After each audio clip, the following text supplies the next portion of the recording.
Okay, cabbies and cabettes, just a quick hit with this one because that's all the time it actually warrants. But taxis made the headlines again last week, courtesy of the Adam Smith Institute, who decided to revisit their call to overhaul taxi and private hire regulations. Nothing new there, I hear you add, but they inevitably made the media because of their stance, once again, to scrap the knowledge. Now, without going into too much detail about the report, because quite literally every point can be dissected, there are several self-explanatory reasons why the knowledge is still relevant, and here are just a couple. The first one is more of an aside, if nothing else, but passengers can quite often not be destination specific. It's not unusual for someone to get in the cab and ask to be taken, for example, to the Holiday Inn. We then have to engage in a kind of deductive process to identify and determine which Holiday Inn they want to go to. Now, I know some of our detractors might say this isn't such a big deal, and in time passengers will learn to be more specific. But it does demonstrate the differential that exists between taxis and private hire, and the confidence passengers have in taxi drivers taking them to their desired destination, even if those passengers themselves are not completely clear about where they need to go. And this also translates into why people choose a taxi instead of its private hire counterpart. And despite TfL's best efforts to homogenize the two services, most people still recognize the brand taxi and understand that the vehicle will be licensed to apply for hire, will be fitted with a taximeter for fair transparency, be 100% wheelchair accessible, and be driven by someone who has an in-depth working knowledge of this great city of ours. Our passengers don't want to take responsibility for the many variables and hazards a dense working metropolis like London can throw up, such as police cordons or impromptu roadworks, and they rightly expect their taxi driver to have the versatility of mind to competently and effectively deal with those variables. And this brings me to the most arguable point, and that is the knowledge, if nothing else, is about safety. Statistics from TfL demonstrate that taxis are involved in the fewest collisions of any transport mode. And as far as causation goes, in London at least, taxis are on a par with cycling.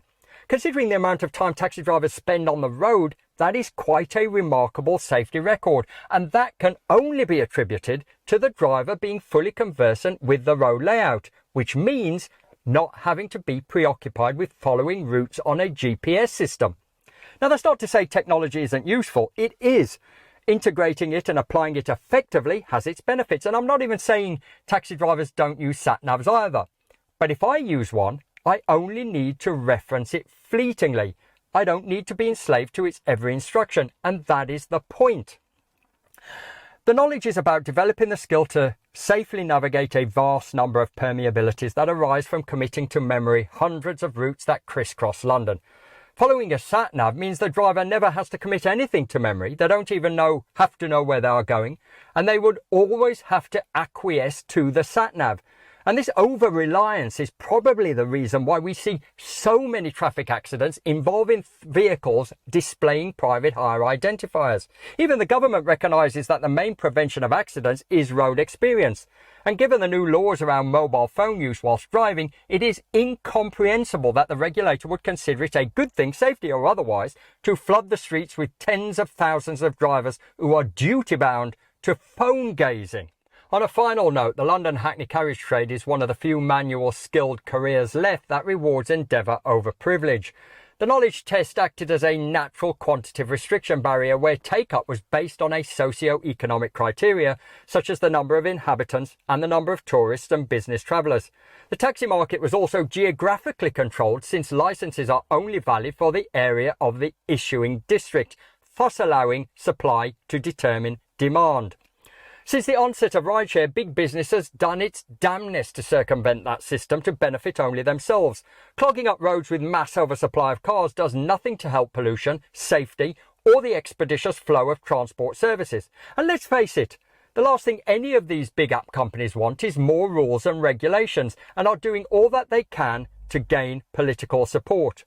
But this report by the Adam Smith Institute is more about preventing a further decline in Uber's share value than it is about providing real benefits to Londoners and visitors to London. There are a staggering 100,000 minicab drivers registered in London.